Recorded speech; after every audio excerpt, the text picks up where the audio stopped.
খিজির আলাইহিস সালাম বললেন, ও মুসা, আমার সাথে থাকতে হলে তোমার অনেক ধৈর্য ধারণ করতে হবে, অনেক ধৈর্য ধরতে হবে। হযরত মুসা আলাইহিস সালাম তখন কি বললেন? আল্লাহ পাক পরের আয়াতে সুন্দরভাবে বলে দিলেন, ক্বালা সাতাজিদুনি ইনশাআল্লাহু সাবিরান ওয়ালা আ'সি লাকা আমরা। হযরত মুসা আলাইহিস সালাম বললেন যে আমাকে আপনি ইনশাআল্লাহ আপনি আমাকে সবরকারীদের মধ্যে পাবেন। এক পর্যায়ে হযরত খিজির আলাইহিস সালাতু ওয়াস সালাম তিনি জানতেন যে মুসা বেশি বেশি প্রশ্ন করে, কি করে? বেশি বেশি প্রশ্ন করে। মুসা আলাইহিস সালাম সম্পর্কে তার ধারণা ছিল, জ্ঞান ছিল, তিনি জানতেন। এই জন্য হযরত খিজির আলাইহিস সালাতু ওয়াস সালাম তাকে বললেন যে ঠিক আছে, তুমি আমার সাথে থাকতে পারবে, কিন্তু এমন কিছু বিষয় তোমার সামনে বাঁধবে। হযরত মুসা আলাইহিস সালাতু ওয়াস সালাম এবং খিজির আলাইহিস সালামের সফরের কাহিনী আমরা শুনব। তাদের ঐতিহাসিক সফর ছিল। এই সফরটি আল্লাহ পাক রব্বুল আলামিন মহাগ্রন্থ কুরআনুল কারীমের ভিতরে কোট করে দিলেন। সকলে বলুন সুবহানাল্লাহ। খুবই চমৎকার করে আল্লাহ পাক রব্বুল আলামিন সূরাতুল কাহফের ৬০ নম্বর আয়াত থেকে আল্লাহ পাক রব্বুল আলামিন খুব সুন্দরভাবে এই ঘটনাটি আল্লাহ পাক রব্বুল আলামিন বর্ণনা করেছেন। সম্মানিত উপস্থিতি, এই সূরাতুল কাহফ অত্যন্ত গুরুত্বপূর্ণ একটি সূরা। এই সূরা যদি আমরা প্রতি শুক্রবার তেলাওয়াত করতে পারি, তাহলে বলা হচ্ছে যে সে হলো দাজ্জালের ফিতনা থেকে বেঁচে যাবে। আরো অনেক ফজিলাত রয়েছে, তো আমরা এই সূরা থেকে কথা শুনব। এই যে ঘটনা, এই ঘটনাটি কোরআনুল কারীম এবং বিভিন্ন হাদিস গ্রন্থের ভিতরে এসেছে। বুখারী শরীফের 4725 নম্বর হাদিস, সেখানেও খুবই চমৎকার করে এই ঘটনাটি উল্লেখ করা হয়েছে। সম্মানিত উপস্থিতি, হযরত মুসা আলাইহিস সালাতু ওয়াস সালাম তিনি তার কওমের ভিতরে কিছু লোকজনদেরকে নিয়ে তিনি ভাষণ দিচ্ছিলেন। এমত অবস্থায় একজন প্রশ্ন করল, ও আল্লাহর নবী হযরত মুসা আলাইহিস সালাম, সবচেয়ে জ্ঞানী মানুষ কে? হযরত মুসা আলাইহিস সালাতু ওয়াস সালাম তখন চিন্তা করলেন, আমি যেহেতু নবী, আমি সবচেয়ে জ্ঞানী। হযরত মুসা আলাইহিস সালাতু ওয়াস সালাম তখন বললেন, আমি সবচেয়ে জ্ঞানী। আল্লাহ পাক রব্বুল আলামিন তার নবীর এই জবাবটা পছন্দ করলেন না। আল্লাহ পাক রব্বুল আলামিন হযরত মুসা আলাইহিস সালামকে জানিয়ে দিল, ও মুসা, তুমি সবচেয়ে জ্ঞানী নয়, তোমার চেয়েও জ্ঞানী আছে। ওই দুই সমুদ্রের মিলনস্থলে যাও, সেখানে দেখবে একজন মানুষ আছে, সে তোমার চেয়েও আরো অনেক জ্ঞানী। হযরত মুসা আলাইহিস সালাতু ওয়াস সালাম বললেন, ও আল্লাহ, আমি ওই জ্ঞানী মানুষের ছাত্র হতে চাই, আমি সেখানে যেতে চাই। আমি কিভাবে যাব? আমি তার কাছ থেকে কিছু জ্ঞান অর্জন করব। আল্লাহ পাক রব্বুল আলামিন কি করলেন? জান্নাত থেকে 3টি কই মাছ, কি 3টি কই মাছ দিয়ে খুব চমৎকার করে ভাজি করে, কড়কড়া ভাজি করে আল্লাহ পাক রব্বুল আলামিন স্বর্ণের একটি বাটিতে করে পাঠিয়ে দিলেন জিব্রাইলের মাধ্যমে। একটি ব্যাগের ভিতরে করে এই মাছগুলি নিয়ে যাবে। যেতে যেতে যেখান থেকে এই মাছগুলি সমুদ্রে চলে যাবে, তুমি ঠিক সেই দিকে যাবে, তাহলে ওই যে সেই জ্ঞানী মানুষের সন্ধান তুমি পেয়ে যাবে। সকলে বলেন সুবহানাল্লাহ। হযরত মুসা আলাইহিস সালাম তিনি কি করলেন? তার আপন ভাগিনা ইউশা বিন নুন আলাইহিস সালাতু ওয়াস সালামকে নিয়ে তিনি যাত্রা শুরু করলেন। হযরত মুসা আলাইহিস সালাতু ওয়াস সালাম তার ভাগিনাকে বলল, আল্লাহ পাক রব্বুল আলামিন মহাগ্রন্থ কুরআনুল কারীমের ভিতরে খুবই চমৎকার করে কোট করে দিলেন, ওয়াইয ক্বালা মুসা লিকওমিহি লা আবরাহু হাত্তা আবলুগা মাজমাআল বাহরাইন আও আমদিয়া يحكمان হযরত মুসা আলাইহিস সালাতু ওয়াস সালাম তার ভাগিনাকে বলল, অর্থাৎ তার খাদেমকে বলল, দুই সমুদ্রের মিলন স্থানে না পৌঁছানো পর্যন্ত আমি সফর শেষ করব না, আমি সফর করতে থাকব। তারা দুইজন সফরে বের হয়ে গেল। সফর করতে করতে এক পর্যায়ে ক্লান্ত হয়ে গেল। হযরত মুসা আলাইহিস সালাতু ওয়াস সালাম তার ভাগিনাকে বলল, ও ইউসা, ক্লান্ত হয়ে গেছি, কিছু সময় বিশ্রাম নিতে হবে।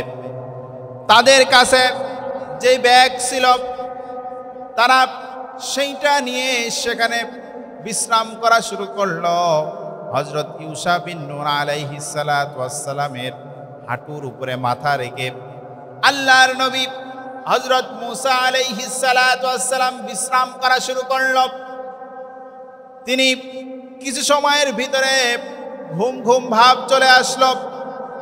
হযরত মুসা আলাইহিস সালাতু ওয়াস সালাম যখন তার ঘুম ঘুম ভাব চলে আসলো, এমত অবস্থায় তার ভাগিনা ইউসা বিন নূন আলাইহিস সালাতু ওয়াস সালাম লক্ষ্য করল সমুদ্র থেকে একটি ঢেউ এসে সেখান থেকে কিছু পানির ছিটে এসে তারা যেই 3টি কই মাছ ভাজি করে আল্লাহ পাক জান্নাত থেকে পাঠাইছিল, এই 3টি কই মাছ নিয়ে আসছিল।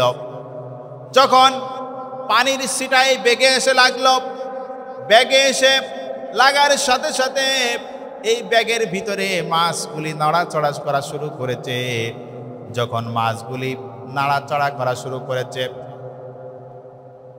ইউসা বিন নূন আলাইহিস সালাতু ওয়াস সালাম লক্ষ্য করল এক পর্যায়ে এই 3টি মাছ থলে থেকে বের হয়ে যাচ্ছে, ব্যাগ থেকে বের হয়ে যাচ্ছে।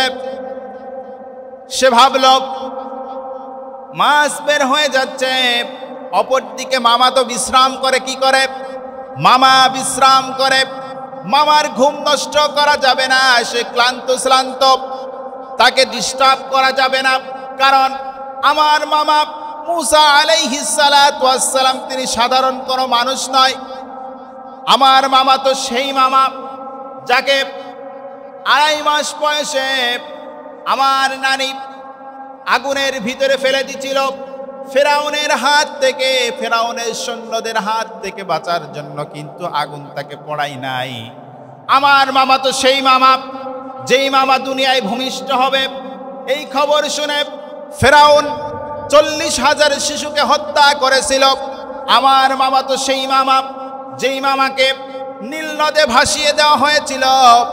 সেই মামা ফেরাউনের রাজদরবারে যে ফেরাউনের ঘরে লালিত পালিত হয়ে সেই মিশর শাসন করেছে, রাজত্ব করেছে।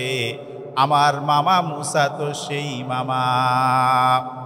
সুতরাং এইরকম কই মাছ তেলে ভাজা 2টা 3টা নয়, এইরকম লক্ষ লক্ষ কই মাছ যদি জীবিত হয়ে চলে যায়, তারপরেও আমার মামার ঘুমের সমান হবে না, ঠিক কিনা? সুতরাং মামার ঘুম ডিস্টার্ব করা যাবে না। সে বিশ্রাম করছে। এক পর্যায়ে ইউসা বিন নূন আলাইহিস সালাতু ওয়াস সালাম যখন তার মামার ঘুম ভেঙে গেল, মামা বলে, বাবা চলো সামনের দিকে যাই। সামনের দিকে যেতে যেতে হযরত মুসা আলাইহিস সালাতু ওয়াস সালামের ক্ষুধা লেগে গেল। মুরব্বী মানুষ, ক্ষুধা লেগে গেছে। ভাগিনাকে বলে, বাবা কিছু নাস্তার ব্যবস্থা করো। ভাগিনা বলে, মামা নাস্তার ব্যবস্থা কিভাবে করব, কিছু তো নাই।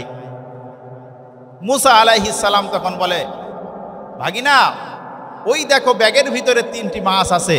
আমরা যে 3টি মাছ নিয়ে আসছি, এই 3টি মাছ থেকে আল্লাহ তো জান্নাত থেকে পাঠিয়েছে। আল্লাহ যদি রাস্তা দেখায়, আল্লাহ যদি পথ দেখায়, তাহলে কি 3টা মাছ লাগে? ওই 1টা 2টা হলেই আমরা দেখতে পারবো। কারণ হযরত মুসা আলাইহিস সালামের সম্পর্ক আল্লাহর সাথে বিশাল সম্পর্ক ছিল, ঠিক কিনা? হযরত মুসা আলাইহিস সালাতু ওয়াস সালাম আল্লাহর সাথে কথোপকথন করতেন। তখন বলল, ওই ব্যাগ থেকে একটি মাছ বের করো। ভাগিনা তখন বলে, মামা ঘটনা তো ঘটে গেছে। কি ঘটনা?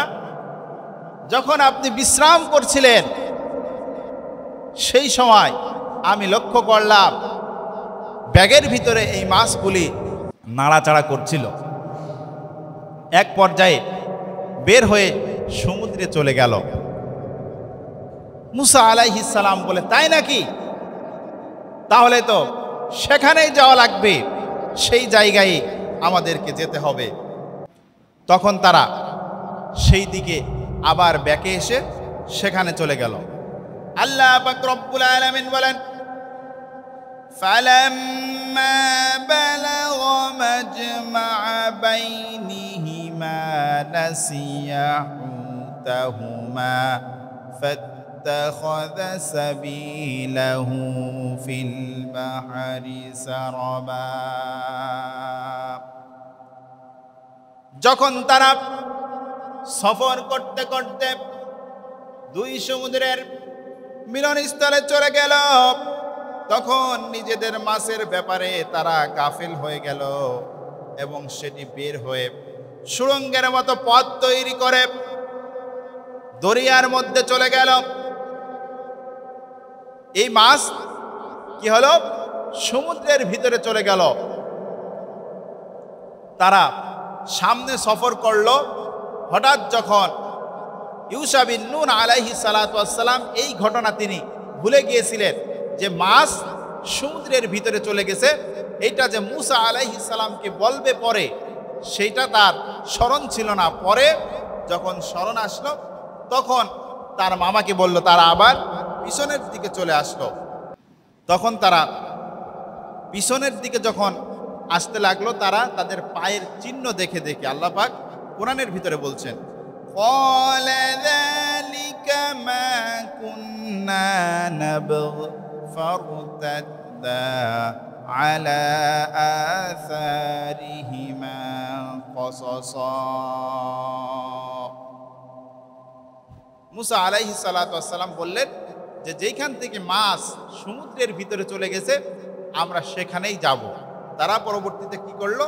তারা তাদের পায়ের চিহ্ন দেখে দেখে অনুসরণ করে তারা সেই জায়গায় চলে গেলেন। যখন সেখানে চলে গেল, যাওয়ার পরে মুসা আলাইহিস সালাতু ওয়াস সালাম লক্ষ্য করে মাছ যেই দিক দিয়ে গিয়েছে সেই দিক দিয়ে সুড়ঙ্গ তৈরি হয়ে গিয়েছে।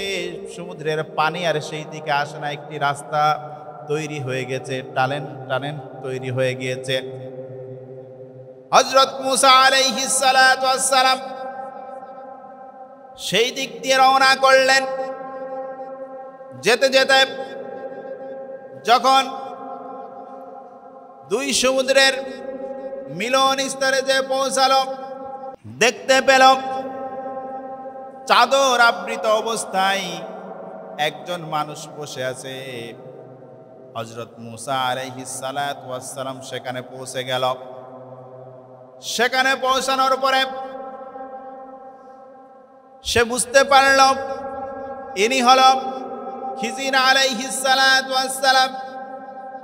আর যখন তার পরিচয় দিল, আমি বনি ইসরাইলের নবী মুসা, হযরত খিজির আলাইহিস সালাতু ওয়াস সালাম বুঝতে পারলেন। হযরত খিজির আলাইহিস সালাতু ওয়াস সালাম হযরত মুসা নবীকে চিনে ফেললেন। তখন কি বলল? قال له موسى هل أتبعك على أن تعلمني مما علمت رشدا। হযরত মুসা আলাইহিস সালাতু ওয়াস সালাম বলল, আমি কি আপনার সাথে থাকতে পারি যাতে আপনাকে যেই বিশাল জ্ঞান শেখানো হয়েছে তা থেকে আমাকেও কিছু জ্ঞান শেখাতে পারেন? হযরত মুসা আলাইহিস সালাতু ওয়াস সালাম খিজির আলাইহিস সালামকে বললেন। তখন খিজির আলাইহিস সালাম কি বললেন? আল্লাহ পাক চমৎকার করে মহাগ্রন্থ কুরআনুল কারীমের ভিতরে কোট করে দিলেন, ক্বালা ইন্নাকা লান তাসতাতিআ মাইয়া সাবরা ওয়া কাইফা তাসবিরু আলা মা লাম তুহিত বিহি খুবরা। হযরত মুসা আলাইহিস সালামকে বললেন, তুমি আমার সাথে ধৈর্য ধরে থাকতে পারবে না, কারণ আল্লাহ তোমাকে এমন জ্ঞান দিয়েছে যা আমাকে দেয় নাই। আবার আমাকে যেই জ্ঞান দিয়েছে সেই জ্ঞান তোমাকে দেয় নাই। তোমাকে যেই যোগ্যতা দিয়েছে ওই যোগ্যতা আমাকে দেয় নাই। আমার ভিতরে যেই যোগ্যতা আছে তোমার ভিতরে সেই যোগ্যতা নাই। ও মুসা, তুমি তো আমার সাথে সবর করে থাকতে পারবে না। খিজির আলাইহিস সালাম বললেন, ও মুসা, আমার সাথে থাকতে হলে তোমার অনেক ধৈর্য ধারণ করতে হবে, অনেক ধৈর্য ধরতে হবে। হযরত মুসা আলাইহিস সালাম তখন কি বললেন? আল্লাহ পাক পরের আয়াতে সুন্দরভাবে বলে দিলেন, ক্বালা সাতাজিদুনি ইনশাআল্লাহু সাবিরান ওয়া লা আ'সি লাকা আমরা। হযরত মুসা আলাইহিস সালাম বললেন যে আমাকে আপনি ইনশাআল্লাহ আপনি আমাকে সবরকারীদের মধ্যে পাবেন।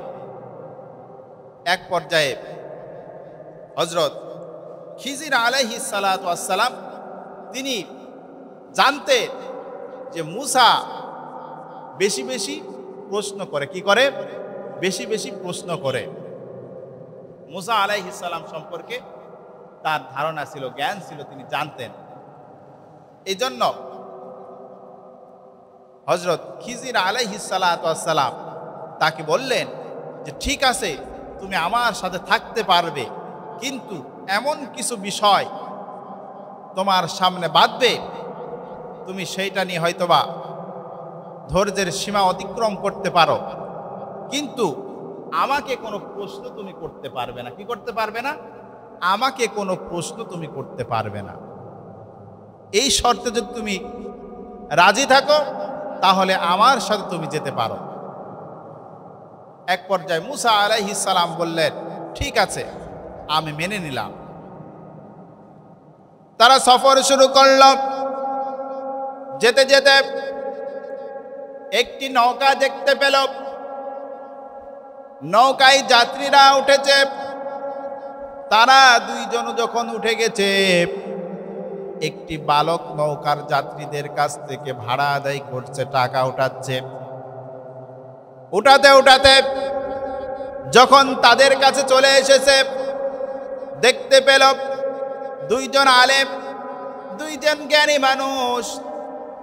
ওই ছেলেটি মনে মনে চিন্তা করল, তারা দুইজন তো সম্মানিত ব্যক্তি, নবীদের ওয়ারিস।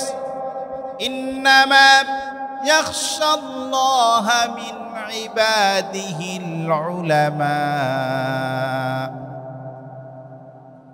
কি করলো? সবার কাছ থেকে ভাড়া আদায় করলো। আর এই দুইজন আলেমকে দেখে ভাড়া নিল না। চিন্তা করলো যে কিয়ামতের ময়দানে আমরা যদি বিপদে পড়ে যাই, এই কঠিন মুহূর্তে আল্লাহ হয়তোবা এই নেক আমলের ওসিলায় আমাদেরকে মাফ করে দিতে পারেন। তাদের কাছ থেকে ভাড়া আদায় করা হলো না। হযরত খিজির আলাইহিস সালাতু ওয়াস সালাম আর মুসা আলাইহিস সালাতু ওয়াস সালাম নৌকায় আরোহণ করে তারা যাত্রা শুরু করলেন। যেতে যেতে এক পর্যায়ে খিজির আলাইহিস সালামের কাছে একটি লাঠি ছিল। এই লাঠি দিয়ে নৌকার নিচেই যেই তক্তা থাকে, এই লাঠি দিয়ে আঘাত করে এই তক্তা সরিয়ে ফেললেন। নৌকা কি হয়ে গেল? ছিদ্র হয়ে গেল, ঠিক না? মুসা নবী তিনি অত্যন্ত রাগান্বিত। আপনারা জানেন, যখন মালাকুল মাউত জান কবজ করার জন্য এসেছিল, তাকে এক থাপ্পড় দিয়ে তার এক চোখ বের করে ফেলেছিল। তিনি খুব অত্যন্ত মেজাজি নবী। হযরত মূসা আলাইহিস সালাম ধৈর্য ধরে রাখতে পারছে না, এক পর্যায়ে বলে ফেললেন যে আপনি কি কোনো কাজ করলেন?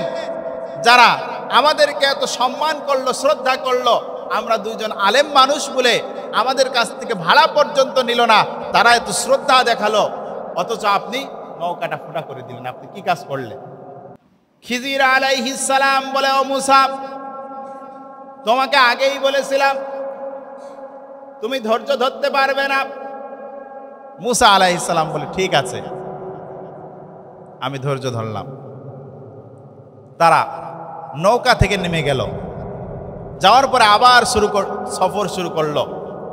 যেতে যেতে যেতে যেতে দেখে বিশাল একটি মাঠ, সেখানে কিছু যুবক, কিছু বালক সেখানে খেলাধুলা করছে।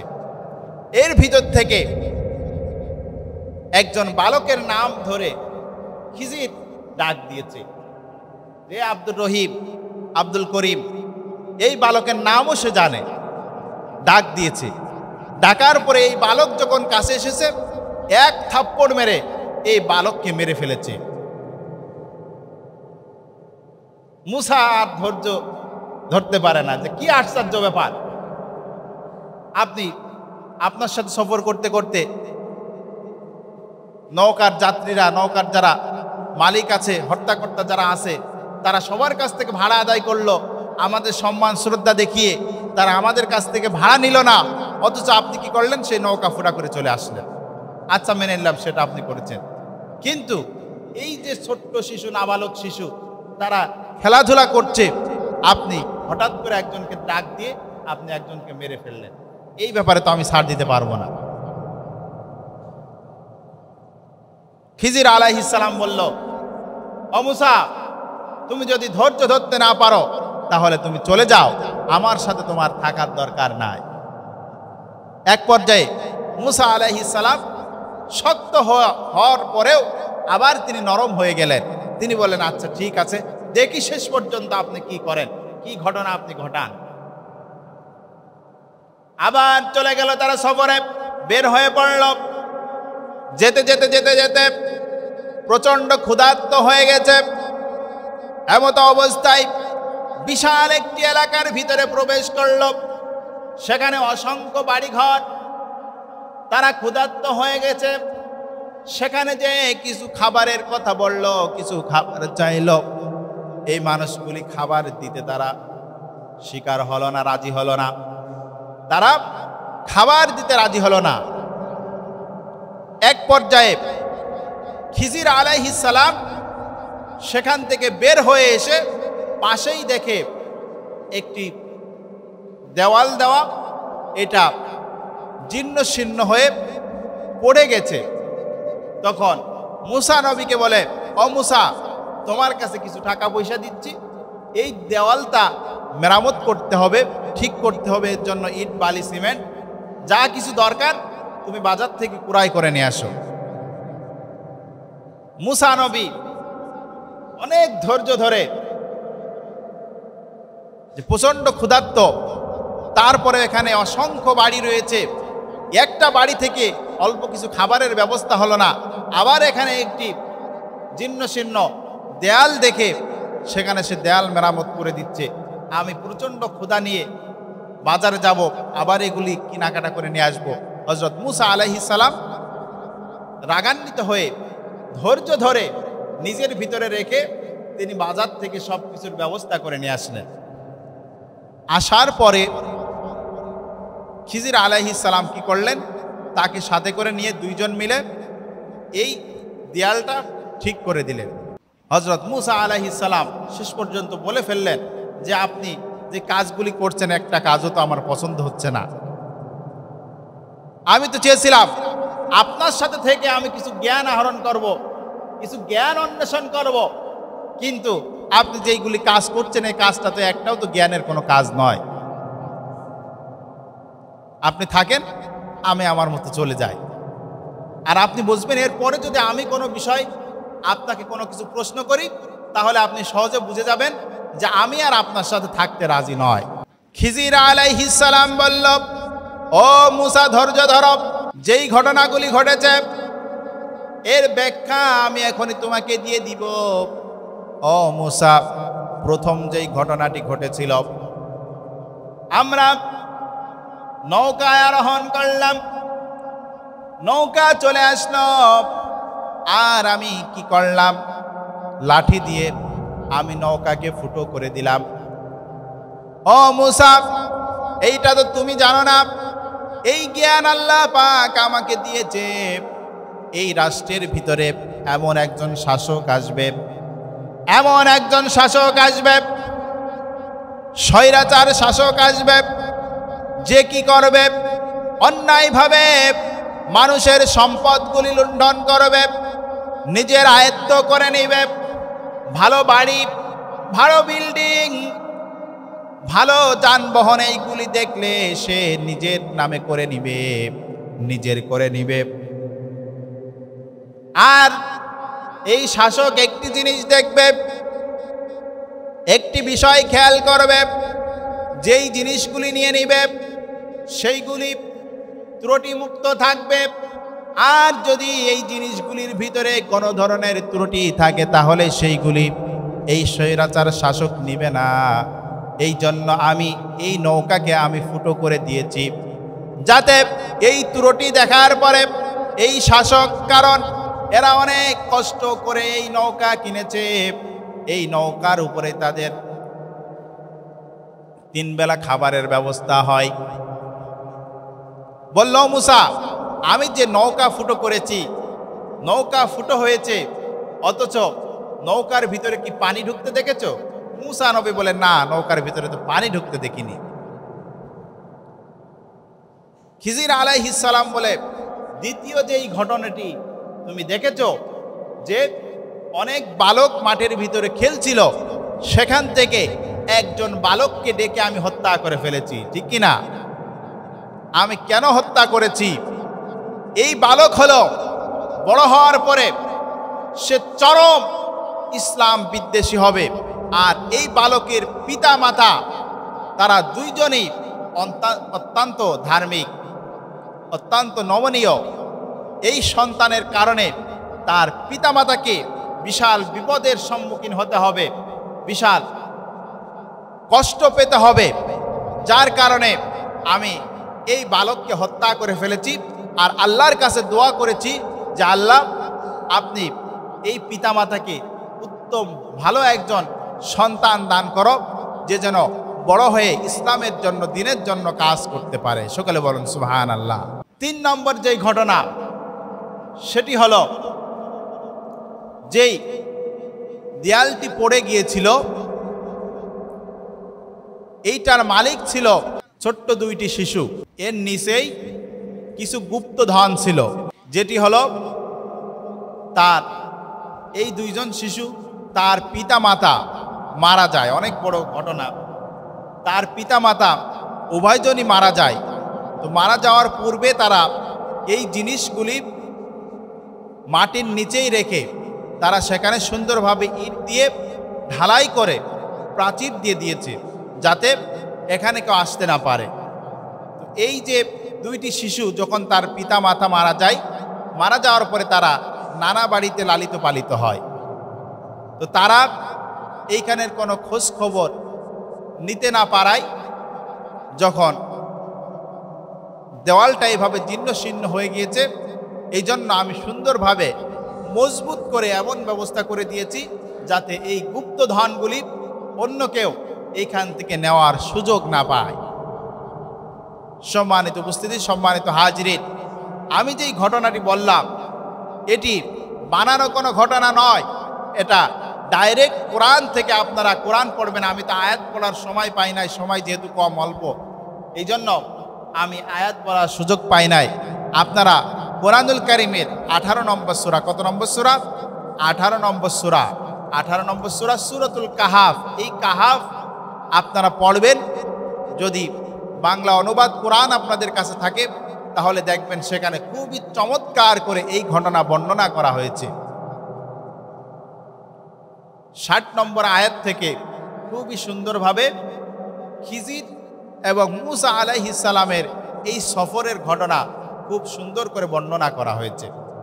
তো সম্মানিত উপস্থিতি, সম্মানিত হাজিরিন, আল্লাহ পাক রব্বুল আলামিন বলছে যে এই পৃথিবীতে আমি মানুষকে খুব সামান্য জ্ঞান আমি দান করেছি। ওমা উতিতুম মিনাল ইলমি ইল্লা কলিল। যখন খিজির আলাইহিস সালাম আর মুসা আলাইহিস সালাম নৌকায় ছিলেন, নৌকায় থাকা অবস্থায় একটি পাখি ওই নৌকায় এসে বসেছিল এবং পাখি তার দুই ঠোঁট দিয়ে সমুদ্র থেকে কিছু পানি সে আহরণ করেছিল। হযরত মুসা আলাইহিস সালাম ওই যে অহংকার করে বলেছিল যে আমি সবচেয়ে জ্ঞানী, তখন খিজির আলাইহিস সালাম বলল, ও মুসা, তুমি দেখতে পাচ্ছ এই বিশাল সমুদ্র থেকে পাখি সামান্য পরিমাণ পানি সে আহরণ করেছে। এই আহরণ করার দ্বারা সমুদ্রের পানি কি কমে গেছে? এক বিন্দু পানি কি কমেছে? মুসা আলাইহিস সালাম বলে না। বলে, ও মুসা, অহংকার করা যাবে না। আল্লাহ পাকের বিশাল জ্ঞান, এই জ্ঞানের সমুদ্র থেকে তিনি সামান্য পরিমাণ জ্ঞান পৃথিবীর মানুষকে দান করেছে। আজ সেই সামান্য জ্ঞান দিয়ে মানুষ আজ কত কিছু তৈরি করছে, কত কিছু আবিষ্কার করছে, ঠিক কিনা? এজন্য আমাদেরকে আল্লাহর কোরআনের কাছে আসতে হবে, কোরআন গবেষণা করতে হবে, কোরআন রিসার্চ করতে হবে। আমরা তাহলে যাবতীয় বিষয়গুলি আমরা বুঝতে পারবো, আমরা জানতে পারবো। আল্লাহ পাক রব্বুল আলামিন এই কোরআনের ভিতরে খুব চমৎকার করে প্রত্যেকটি বিষয় আল্লাহ পাক রব্বুল আলামিন আলোচনা করেছেন। এজন্য কোরআনকে আঁকড়ে ধরে আমরা যেন জীবন পরিচালনা করতে পারি।